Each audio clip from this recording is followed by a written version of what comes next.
The following is a demonstration of the Forsus fatigue-resistant device, showing installation, reactivation, and removal using the Forsus Easy module.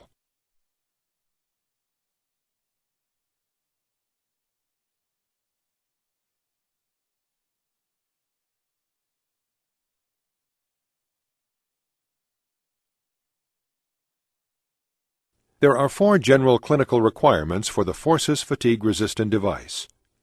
First, use either a 17 by 25 stainless steel arch wire or a 19 by 25 stainless steel arch wire, depending on your particular slot size.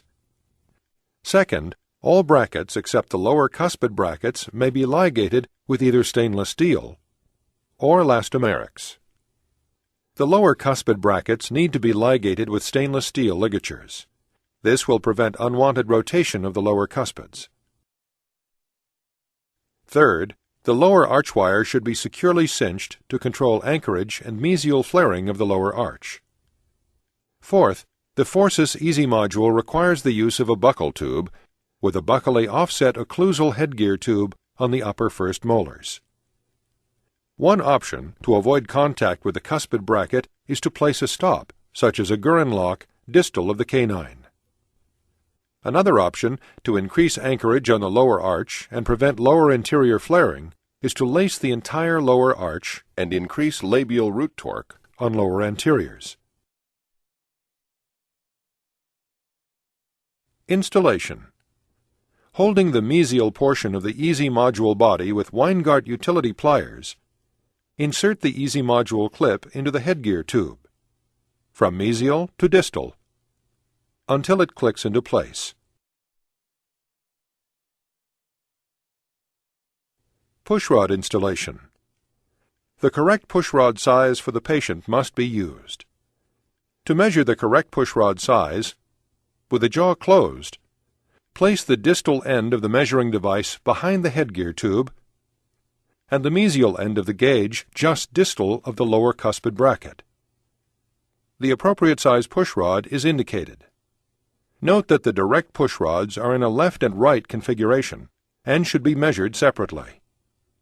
After selecting the correct pushrod, place the distal end of the pushrod into the opening on the mesial end of the spring assembly. Then place the mesial end of the pushrod onto the arch wire, distal to the cuspid bracket. As a final check for correct pushrod sizing, with the jaw closed, make sure that the distal end of the pushrod does not extend distally from the spring assembly and that the spring is not fully compressed, with approximately 1 millimeter of activation remaining. The spring assembly length after the installation should be 20 to 22 millimeters in length. If the pushrod protrudes distal of the spring module in centric occlusion, it's too long. To secure the pushrod onto the arch wire, simply close the mesial loop over the arch wire. Check to be sure that the spring operates freely and is not in occlusion.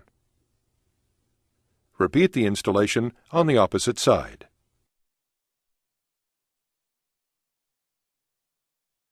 Reactivation. To reactivate the spring assembly, use the split crimps provided in the Forsus fatigue-resistant device kit. Compress the spring so that the pushrod is exposed, and place the split crimp distal to the welded stop on the pushrod. Secure the crimp onto the pushrod. This will provide 2 millimeters of activation. If greater activation is required, more than one crimp, we recommend replacement of the pushrod with a longer pushrod.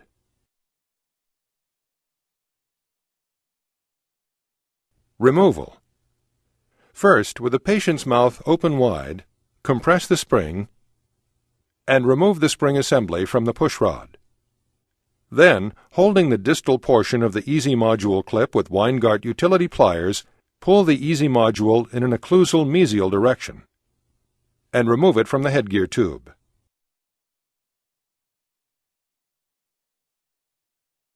Pushrod removal. Grasp the distal end of the pushrod with your fingers, holding the mesial loop in place with your Weingart plier. Bend the pushrod to open the mesial loop and remove it from the arch wire.